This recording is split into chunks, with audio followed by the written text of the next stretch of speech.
All right, hey there, welcome back to TwinStick Garage. My name is Mark, I like to work on old trucks, and today I'm going to continue working on my 359 Peterbilt project that I've named Little by Little.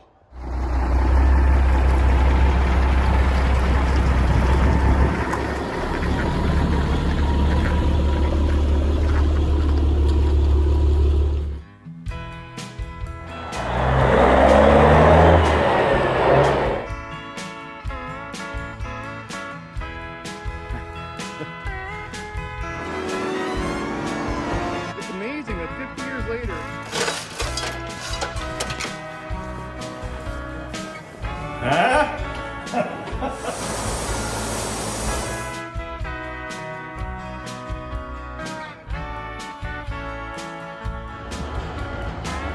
all right, so I actually came out here and I was doing a little bit of work in the evenings, trying to get the final few things done on this truck to get it on the road and hopefully get it to the Let's Go Truck Show in a few weeks. Now, if you remember in the last episode, I actually mounted these step boxes, these new step boxes from Beggar Industries.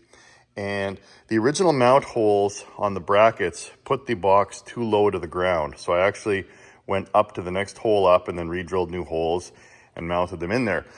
So then I was working around here, I was setting the batteries in place and getting the cables all set up. And then I realized, I looked at these brackets and went, oh yeah, there's an air tank that's currently at the powder coating shop to get powder coated. And if you see this mark here, this was level with the top. So it was basically tucked up about this high and the tank just wasn't gonna fit back in there. So now I need to undo all the work or rework all the work that I did last week.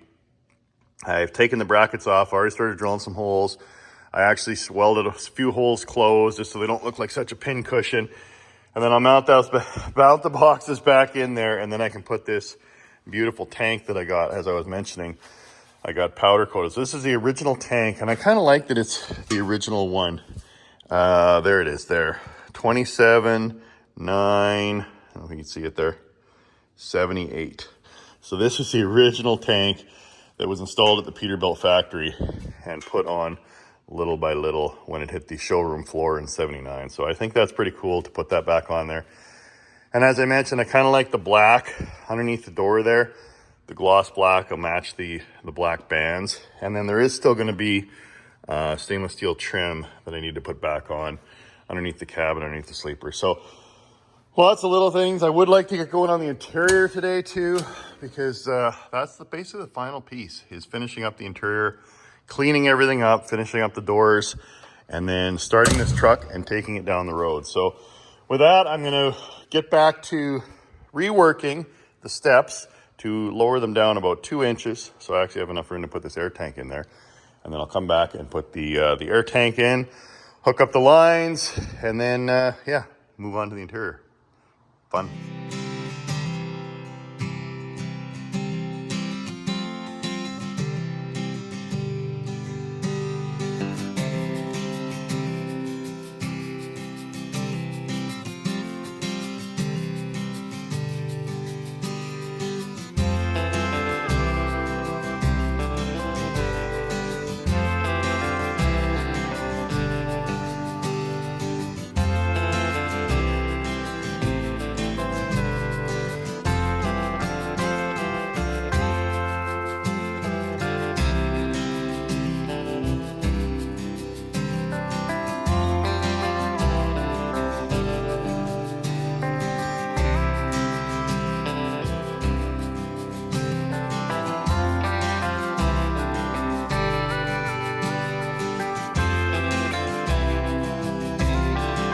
All right, so now I'm in the position to actually install the tank. So I got the new holes drilled, and I thought what might make more sense is to actually put the tank on before I put the box in place, because then I can at least get behind here and tighten the bolts and then hook up the air lines, and then I can set this guy in place. So I just need to put on the new fittings, because of course I just put plugs in when they put this in the sandblasting oven. So I just got to get what is this, the thread sealant, and put I think there's a pressure shutoff, obviously the air drain, or the water drain I mean, and then the fittings for the air lines, and then there's an elbow fitting here. So I just in order to have them match, I just painted them black. So I'm just waiting for those to dry. Then I'll put those on, and then I'll tuck the tank up where it belongs.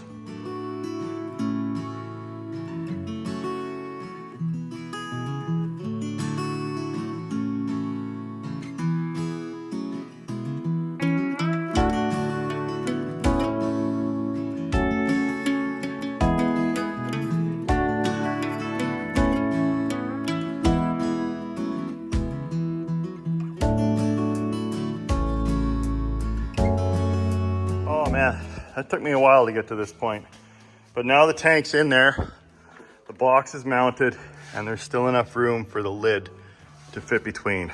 So that is a success.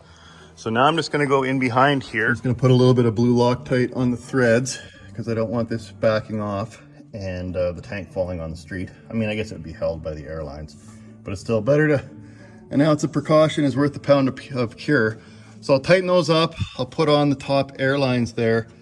And then, yeah, I think this project's also almost done. Now, if you're wondering, well, Mark, now that this one is 18 inches, it was 20 inches off the ground last week, and now it's 18 inches, so I dropped it 2. My OCD couldn't leave this side lower than the other side. So yes, I did take off the brackets. I did weld the holes closed, and it's just outside in the sun baking right now. And once the paint dries, I'll hang this one as well so they match. So I like spending my Saturdays laying on a dirty floor tightening bolts on my truck. What do you like doing with your Saturdays? No, it's the necessary evil. With every bolt I tighten, one step closer to getting the old girl back on the road, which is going to be just so awesome. And I have to say, that powder coated black with the stainless bands, that looks pretty good, actually. Happy with that. And if I'm being totally honest, part of the reason I was holding off working on the interior was because I didn't want to put the floor in yet until I finished farting around with this tank, because I knew it was much easier access from this little opening here. So now that I get the air tank finished up, I can finally put the floor on, screw it down, put the Noiko mat on there, put the carpet back in, and just keep building up the interior. So to protect the wires from getting chewed into by the aluminum edge there, the circle, I just took an air hose and sliced it down the middle and see if I can't stuff it in there to protect it. Now, to hold the batteries down, this is the original top mount, and the 359 box was actually a little more spacious because it had a rack at the bottom that I'd bolt down, or that was bolted down to keep the batteries from sliding around. But Daryl builds these nice and snug so the batteries can't slide side to side. But I mean, I guess this would work. It's kind of old and corroded. It's the same vintage as that tank, but it should still work though, because I guess the step would come up to here and then straight up. So I could ready rod through here and then at the back. Okay, I guess next job is to put the exhaust back on. And then what I might do is put the pogo stick mount that's just hanging down there, put that in place, put the deck plate on. I still got to put on the new tire. Well, it's not a new tire. I actually had a slow leak in this thing for the past few years. And then when the last time I went to fill it up, it actually broke off the valve stem, the tip on the end. So I took it to Cal Tire and they put a new one on there. So I got to mount that. Guess I still got to put the chrome trim on underneath the bunk in the cab. Yeah, there's still lots to do, but I would like to actually start the truck up and maybe drive it out. That would be a fun way to kind of cap off the day. So I think what I'll do is, like I say, put the exhaust back in place, because I'm pretty sure I bought a bunch of 6-inch bands. That's 4-inch, that's too small. Why'd you buy 4-inch? Oh, there they are. Yeah, I knew I went and bought a bunch. Yeah, 5-inch. Perfect.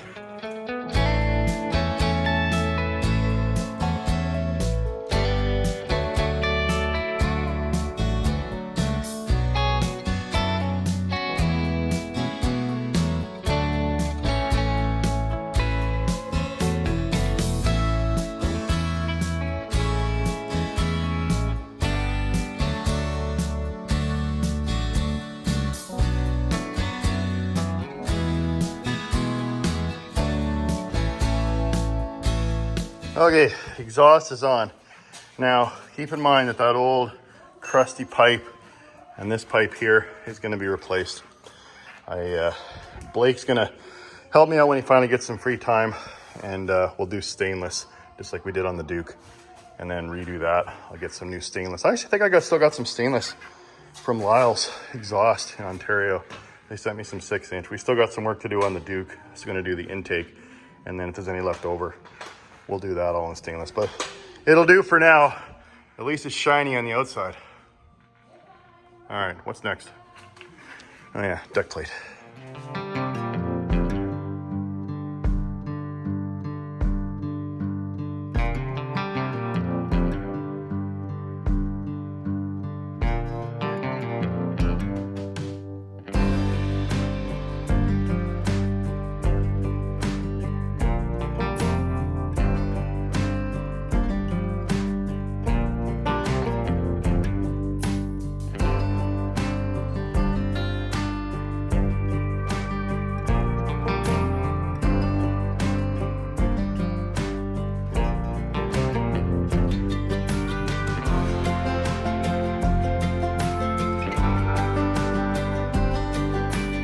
Looking pretty good. So I'm pretty sure I went back to an old episode. I'm pretty sure it was red on the inside and blue on the outside. Guess I'll find out the first time I go to hook up a trailer, or I guess once I air the truck up, I can hit the red and see if I get some air blow in there. But yeah, that should work pretty good. And because this thing was just sitting down below, you notice I had to sand it off because there was a whole bunch of blue overspray and junk there. I mean, I could polish it, but I don't have the time. I kind of need to decide on the niceties and the stuff just to get the truck ready for the show in a few weeks. So could always polish it at a later date. And I would like to. This is just kind of a temporary deck plate that I put on here because diamond plate doesn't really match this truck anymore. Everything is flat stainless. So maybe down the road, if we ever do a cutoff, I could do a stainless deck plate in there, a custom plate, but something for the future.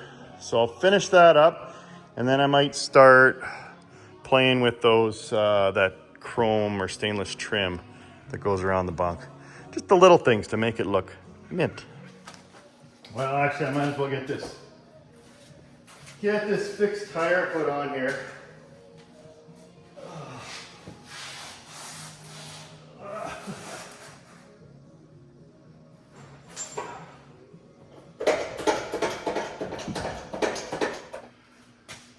Now, the one nice thing about the passenger side on these old trucks is the nuts go clockwise because they're left-handed thread on the driver's side of the old Bud lug style. So this has an inner nut that holds the inner wheel on with another stud, and then these nuts go on there. But on this side of the truck, they're all clockwise. So I can just use the impact, set it to 4, and zap them in at 400 foot-pounds. And I can't see with my glasses.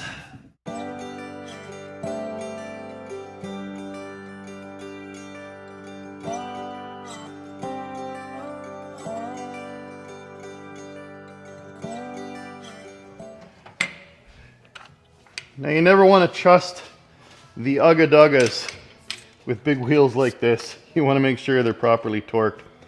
Now, Bud stud pilot or Bud lugs or inner and outer lugs, you want to get, they call for, I think, between 450 and 500. So I'll split the difference at 475. And you do need a big old torque wrench to do this, but it's the best just to make sure. And then you want to check them again. 450 and another 25 would be 475. And you want to check them again after a few hundred miles just to make sure they haven't backed off. It's just good practice. Now on the other side, I can't use the torque wrench because it's the reverse, and this torque wrench isn't designed to tighten in the reverse fashion. So I just use a snipe with a 4-foot bar on a breaker bar. And then you put on whatever, 100 pounds of force with a 4-foot bar is 400 foot-pounds, give or take.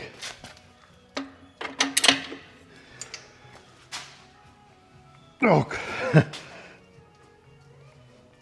there we go.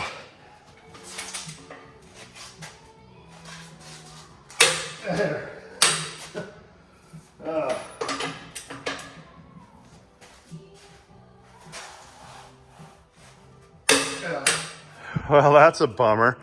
So this is a stainless steel trim that goes around the bottom of the bunk there. And there's another little piece, little 4-inch piece of stainless. You can see the bolts hanging there that goes underneath the cab. Now, when I took the Pete apart a couple of years ago, I took all the parts off of it. And when I took the trim off the bunk, I parked it in the corner. And it's been sitting in that corner for the last 2 years ever since. But you'd think that the little 3-foot pieces or 4-foot pieces that go into the cab would have been there as well. And I have spent the last hour combing this shop all the way around in all the corners and all the little cubby holes and in my house garage as well. And I don't know what the hell I did with them. They grew legs and walked away. So that's a bit of a bummer because I just had to order new ones from Rainey. So they'll be in later this week, which shame on me. I guess that's my lesson. When you take a vehicle apart to do a restoration, make sure you're very thorough about putting all the parts in a single spot, because those grew legs and walked away, and so did my CB antennas. I had nice white CB antennas with the Peterbilt logo at the top, and they're gone as well. I can't find them anywhere. So I guess if that's all that I lost, it's not the end of the world, but I still won't be able to put those on today. But I'll go ahead and put those guys on, and at least it'll be half done.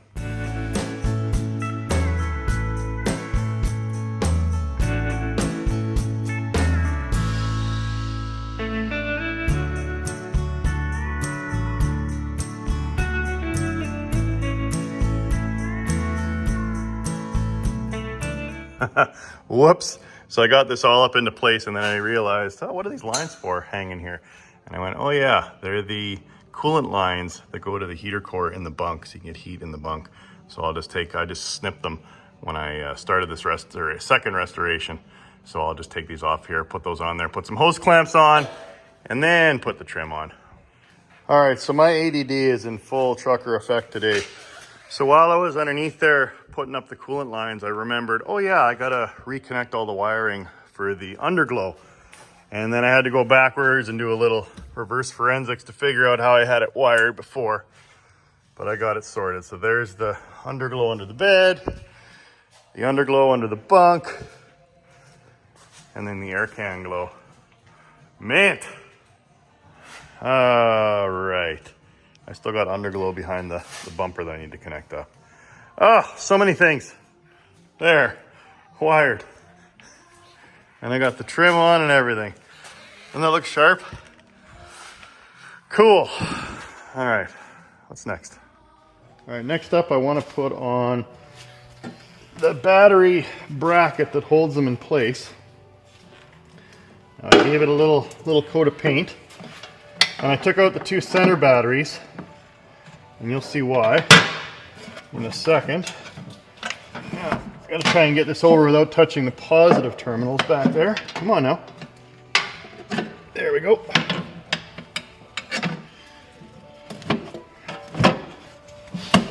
Okay. Okay.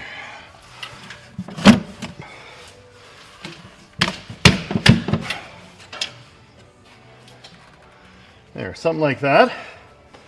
And now I picked up some ready rod. And now I can mark out the spot I need to drill. And then I can just cut these off, bolt it through on the bottom, or put a nylock lock nut down there so the rod stays in place. And then I put the 4 batteries in, and then set the rack on and tighten it down. Easy peasy.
There, that worked out pretty good. Okay, so to hook up the batteries on these old trucks, there's 2 positives and 2 negatives. So I usually pick the center batteries for the 2 individual lines to go to each positive, and then the 2 individual lines go to each negative. And then, because these big Cat engines, well, even the old Cummins engines, all these big diesel engines, especially when they're cold, take a lot of cold cranking amps, a lot of power. So what they do is they parallel an additional battery on each side in. So again, just these short little cables, negative to negative, positive to positive. So it's not in series, so you still got 12 volts going down to the starter, but it's got a lot more amps. So that's why you have 4 batteries. So I marked these out with zip ties, black zip ties for the negative. So I would always remind myself that that's where the negative goes. And then the other 2 are positive. So I'll just finish hooking those up.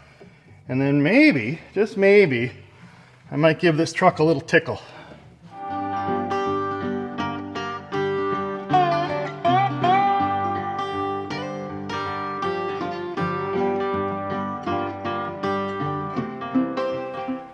All right, let's see if she'll go.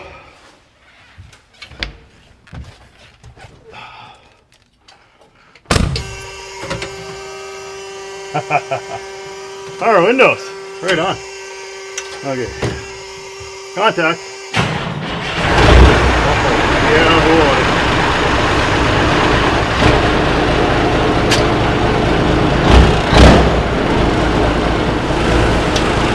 Oh, clutch feels way better. I guess it's in right this time. Oh, what a treat.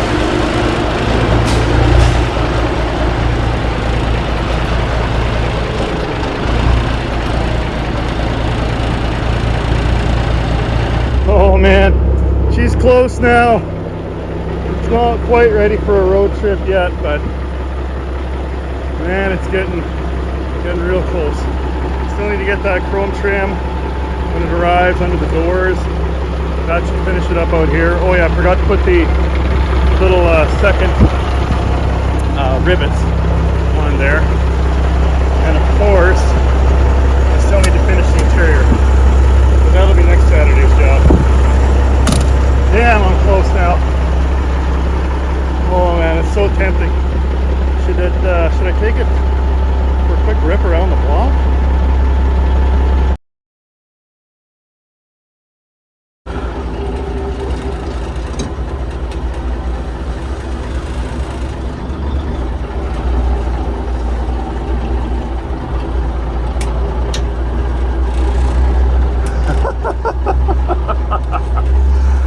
Oh man, it's been far too long.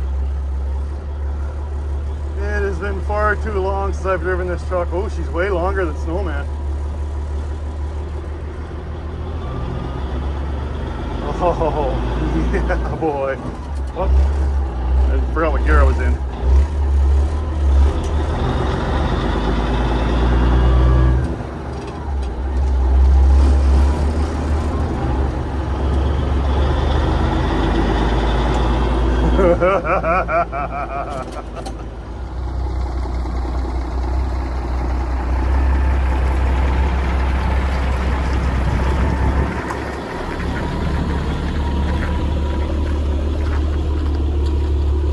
Alright, this is giving me renewed energy to get this interior finished, because that's the last step. A little bit of wiring in here, put the seats back in, and I have to say, having the bunk open like this, it's like a whole different truck. I mean, I can lean way back like a Peterbilt driver should be. Can't see shit.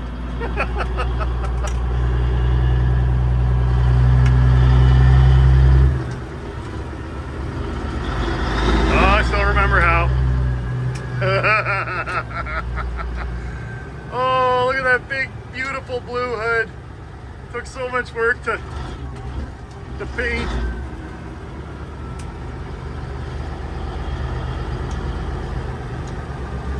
What a treat. Oh, this thing rides way nicer than Snowman. I forgot how nice airbags really are. Oh, Peterbilts are just a step above.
right there.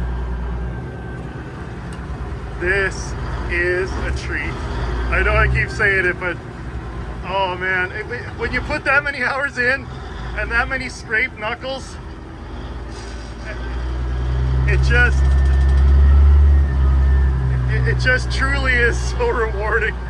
There's not many feelings like it, I have to say.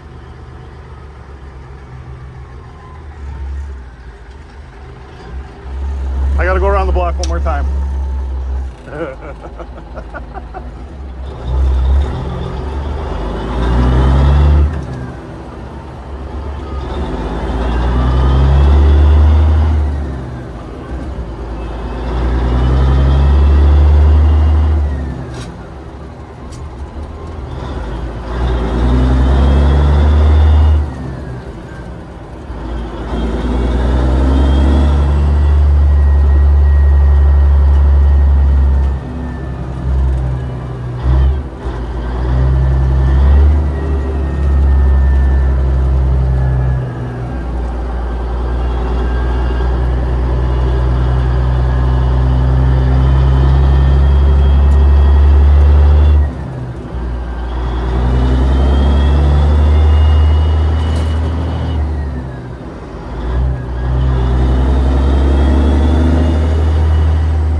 I've got my very own restored 359 Peterbilt.